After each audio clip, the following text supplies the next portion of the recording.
வணக்கம் மக்களே, சற்றுமுன் கிடைத்த தகவல் ஒன்றை பார்க்க போகிறோம். அதிமுக, தவேக, தேமுதிக, பாமக பக்கவாய் காய்களை நகர்த்தும் எடப்பாடி பழனிசாமி, அமைதியாக பாஜக வேலை பார்க்கும் திடீர் பரபரப்பு. இந்த ஒரு தகவலை பற்றி தான் நாம் பார்க்க போகிறோம்.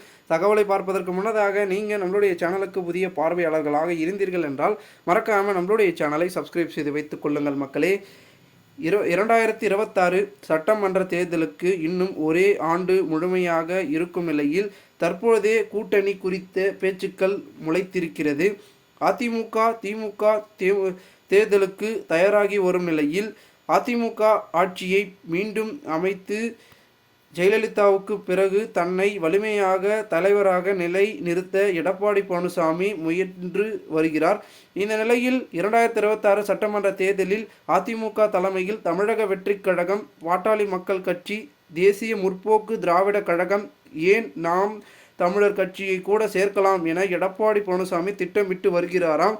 2026 சட்டமன்ற தேர்தலில் அதிமுக பொதுச் செயலாளர் எடப்பாடி பழனிசாமிக்கு மிகப்பெரிய தேர்வு என்று தான் சொல்ல வேண்டும். 2016 ஜெயலலிதா மறைவுக்கு பிறகு முதல்வராக, கட்சியின் பொதுச் செயலாளராகவும் எடப்பாடி பழனிசாமி பதவியேற்றார்.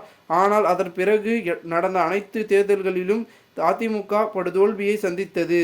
10 தோல்வியில் எடப்பாடி பழனிசாமி என அதிமுகவும் அவரை கடுமையாக விமர்சித்து குறிப்பிடத்தக்கது. ஏற்கனவே கட்சியில் இருந்த சசிகலா, டிடிவி தினகரன் ஆகியோர் சென்று விட்ட நிலையில் பன்னீர்செல்வம் கட்சியிலிருந்து வெளியேற்றப்பட்டார். தற்பொழுது செங்கோட்டையனும் எடப்பாடி பழனிசாமிக்கு எதிராக திரும்பி வருகிறார். இந்த நிலையில் 2026 சட்டமன்ற தேர்தலில் எடப்பாடி பழனிசாமி மிகுந்த ஆர்வத்தோடு எதிர்நோக்கி காத்திருக்கிறாராம். திமுக மீதான அதிருப்தி, கூட்டணி கட்சி பலம் உள்ளிட்டவற்றை கொண்டு தேர்தலில் வெற்றி பெற்றால் எம்ஜிஆர், ஜெயலலிதாவுக்கு பிறகு தேர்தலை சந்தித்த முதல்வரானார் என்ற பெருமையும் எடப்பாடி பழனிசாமிக்கு பெறுவார். பன்னீர்செல்வத்தை பொறுத்தவரை ஜெயலலிதா பதவியில் இல்லாத போது இடைக்கால ஏற்பட்டதாகவே முதல்வரானார். தானும் அப்படித்தான் பதவி ஏற்றவர் என்றாலும் மக்கள் சந்தித்து வெற்றி பெற்று முதல்வராக வேண்டும் என்ற கனவு எடப்பாடி பழனிசாமிக்கு இருக்கிறதாம். அதே நேரத்தில் எதிர் அணியில் இருக்கும் திமுகவோ அரசு பலத்துடன் இருக்கிறது. காங்கிரஸ், விசிக, கம்யூனிஸ்ட் உள்ளிட்ட கட்சிகள் அங்கு கூட்டணியில் அங்கம் வகிக்கின்றன. இதனால் 2026 சட்டமன்ற தேர்தல் கடும் போட்டி அளிக்கும் வகையில் இருக்கும். தற்பொழுது அதிமுக கூட்டணியில் எஸ்டிபிஐ, தேமுதிக மற்றும் சில சிறிய கட்சிகள் இருக்கின்றன. தமிழகத்தின் பிரதான கட்சியில் ஒன்றான பாமக, பாஜக கூட்டணியில் இருக்கிறது.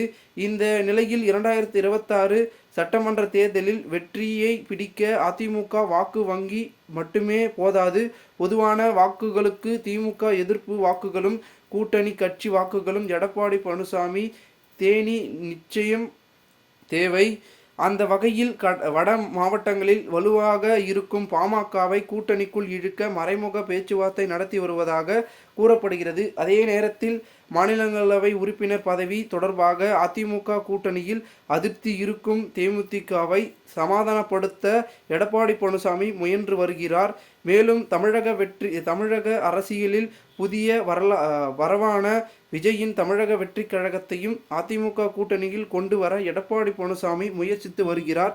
அந்த வகையில் அதிமுக, பாமக, தேமுதிக, தமிழக வெற்றி கழகம், எஸ்டிபி உள்ளிட்ட சில கட்சிகள் அதிமுக கூட்டணியில் இணையலாம் என எதிர்பார்க்கப்படுகிறது.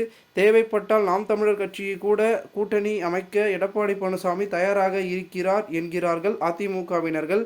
அதே நேரத்தில் எடப்பாடி பழனிசாமி நிலைக்கு கூட்டணி அமைத்துவிட கூடாது என பாஜக, திமுகவும் திட்டமிட்டு வருவதாகவும் கூறப்படுகிறது. இதற்கான அரசியல் நகர்வுகளும் திரைமறைவில் அரங்கேறி வருகிறது. இதன் மூலம் எடப்பாடி பழனிசாமி நினைத்தது நடக்குமா அல்லது திமுக நினைத்தது நடக்குமா என்பது எதிர்பார்ப்பாக உள்ளது.